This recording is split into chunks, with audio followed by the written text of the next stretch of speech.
Hello అండి. ఈరోజు వీడియోలో Telangana style mutton curry recipe చూద్దాము. ఇది పల్లెటూళ్ళలో ఎక్కువగా ఇలాగే చేసుకుంటుంటారండి. చాలా సింపుల్‌గా అయిపోతుంది. ఎక్కువ మసాలాలు ఏమీ లేకుండా. ఈ కర్రీ వండడానికైతే ముందుగా కుక్కర్ స్టవ్ పైన పెట్టుకోవాలి. కుక్కర్‌లో అయితే తొందరగా ఉడుకుతుంది కదా!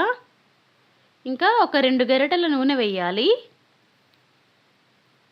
ఇప్పుడు దీంట్లో ఒక 10, 12 లవంగాలు, 4, 5 యాలకులు, కొంచెం దాల్చిన చెక్క ముక్క వేయాలి.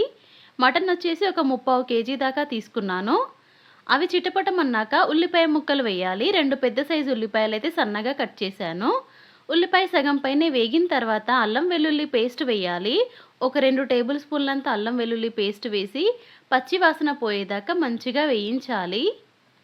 ఇంకంతా బాగా వేగిన తర్వాత ఇదండి మటను ఒక 3/4 కేజీ ఉంటుంది. కడిగి పెరుగు కలిపి పెట్టాను అంతే. ఇంకేం వేయలేదు అందులో. పెరుగు వేస్తే ముక్క కొంచెం సాఫ్ట్ అవుతుంది కదా! కొంచెం ఒక గంట సేపు అలా వదిలేస్తే మనకి ముక్క మెత్తగా అవుతుంది. ఇంకా మటన్ వేసి బాగా కలిపి ఒక 10 నిమిషాలు మీడియం ఫ్లేమ్‌లో ఉడికించాలి. అందులో ఉన్న నీళ్ళు వచ్చేస్తుంటాయి కదా ఉడుకుతున్నప్పుడు. ఆ నీళ్ళన్నీ పోయేదాకా ఉడికించాలి. ఆ తర్వాత రుచికి తగ్గట్టు కారం అయితే వేయాలి. 2:30 టేబుల్ స్పూన్లు వేశాను. అర టీ స్పూన్ పసుపు వేసి ఒక్క నిమిషం పాటు అలా ఉడకనివ్వాలి. తర్వాత నీళ్లు వేయాలి. మనకి గ్రేవీ ఎంత కావాలి దాన్ని బట్టి నీళ్లు వేయాలి. నేనైతే ఒక కప్పు నీళ్లు వేశాను ఇక్కడ. ఇంకా బాగా కలిపేసి కుక్కర్‌కి విజిల్ పెట్టేసి మెత్తగా అయ్యేదాకా ఉడికించాలి. నాకు ఒక 4 విజిల్లకైతే ఉడికిపోయింది మీటు.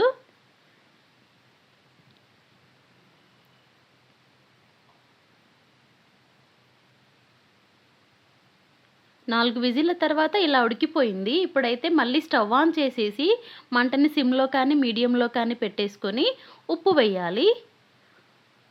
1:30 టేబుల్ స్పూన్ ఉప్పు వేశానిక్కడ. మీ రుచికి తగ్గట్టు ఉప్పు వేసుకోండి.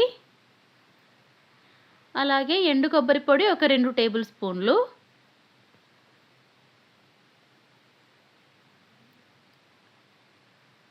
ధనియాల పొడి ఒక 2 టీ స్పూన్లు.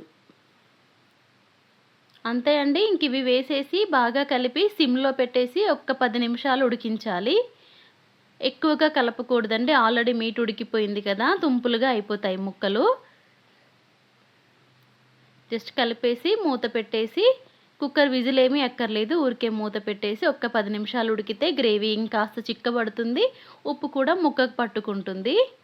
అంతే అండి. మనకి మటన్ కర్రీ అయితే రెడీ అయిపోయింది. చక్కగా ఉడికిపోయి చాలా సింపుల్‌గా తొందరగా చేసేసుకోవచ్చు. ఎక్కువ మసాలాలవి చేసుకోకుండా ఈజీగా అయిపోతుంది. ఇంకా వైట్ రైసు, బగారా రైసు దేనితో తిన్నా చాలా బావుంటుందండి. ఈ వీడియో నచ్చితే ప్లీజ్ లైక్ చేయండి. ప్లీజ్ సబ్స్క్రైబ్ చేసుకోండి. Thank you. Thanks for watching.